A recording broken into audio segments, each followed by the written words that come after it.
Apollo and Daphne. Apollo loved all life's beauties. One day, at Delphi, he was shooting at targets with his old golden arrows. While he was practicing, young Eros, the winged son of Aphrodite, arrived on the scene looking for a chance to enmesh Apollo in some affair of the earth. Seeing that Apollo's arrow had just clung to the apple hanging from a distant bough, Eros raised his bow and aimed it at the same target. "Leave me alone, little boy, and let me shoot my arrows," said Apollo in annoyance, "and don't be rash enough to try your skill against mine." "I know your arrows never miss, but mine too hit their mark," replied Eros, even more annoyed than Apollo, and with that he opened his wings and flew up onto the slopes of Mount Parnassus. There he drew two arrows from his quiver, one to arouse love and the other to make beloved feel only fear and dislike. With the first arrow he wounded Apollo to the earth, and with the second he shot at the nymph Daphne, daughter of the river Peneus, who happened to be passing by at the moment. Pierced by the dart of love, Apollo was dazzled by the nymph's lovely face and noble form, and went over to speak to her. Daphne, however, had been struck by the arrow with rejected love, and as soon as she saw Apollo, she moved further away. Then the golden-haired god came closer still, but with hasty steps, Daphne moving even farther from him. With a few quick bounds, Apollo tried once again to approach the lovely nymph.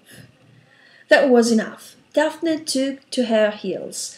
Now Apollo ran after her as if possessed, crying to her to stop. But she ran ever swifter. Both Eros and Arouse had found their mark. "Stop! Stop! I beg you," Apollo pleaded. "I don't wish to harm you." But the fleet-footed nymph continually evaded its clutches. However, Apollo did not give up and kept on running after her and begging her to stop. "Don't be afraid, lovely nymph," he called. "Why do you flee as if some wild beast were pursuing you? I'm not evil. I am Apollo, the son of Zeus. Stop running like a frightened deer. I beg you." But Daphne kept on running. At times Apollo gained on her, and it seems that he would catch her, and at times she would surge ahead with a sudden bound. Then he would be out on her heels again, reaching out to catch her, but again she would slip from his grasp like a terrified butterfly. Yet the golden-haired god would not give up his wild pursuit.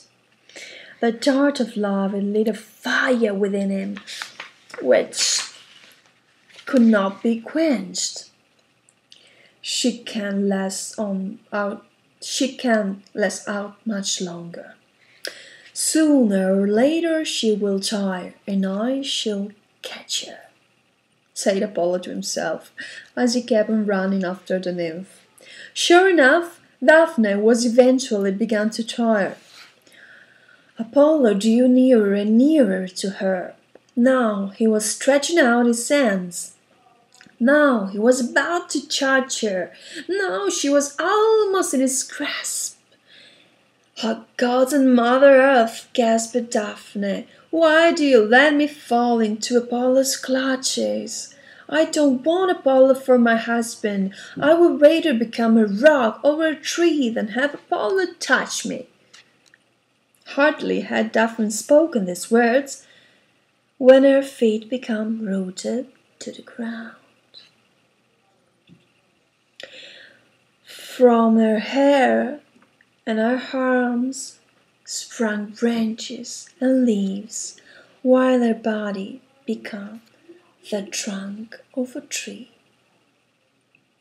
Thus the lovely nymph was transformed into a fragrant daphne bush, the familiar laurel of our own times. And instead of embracing her, Apollo found himself clutching an armful of leaves.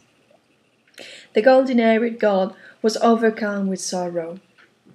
He was grieved to think that the nymph with whom he had fallen in love so suddenly and so deeply had been lost on his account. With sad eyes he fondled the foliage of the fragrant laurel and then broke off a spray of leaves to weave a garland for his brow. Apollo was never to forget a lovely and untamable nymph, and that is why he is often shown wearing a circlet of laurel leaves on his head.